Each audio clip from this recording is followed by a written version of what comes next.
খোকসা গাছের সম্পর্কে এর যেমন উপকার আছে, অপরদিকে এর তেমন অপকরণ নেই, কিন্তু এর কোনো চাহিদা নেই। পাঙ্গাস মাছের পিচ্ছিল পরিষ্কারের জন্য এই খোকসা গাছের গুরুত্ব অপরিসীম এবং খুবই কার্যকারী।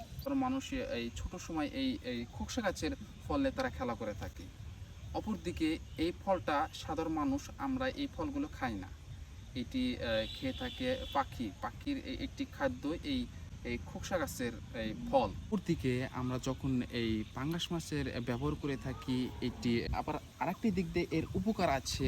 এই এই এর যে এই ভিতরে আমরা উপরে থেকে একটু নিচে নিচে দেন আমরা বলে থাকি দাঁড় দাঁড় বা খসখসে, এর জন্য পাঙ্গাস মাছের পিচ্ছিল পরিষ্কারের জন্য এই খোকসা গাছের গুরুত্ব অপরিসীম টেকনিক বা এটি একটি উপকার হয়ে থাকে এই গাছের পাতা দিয়ে।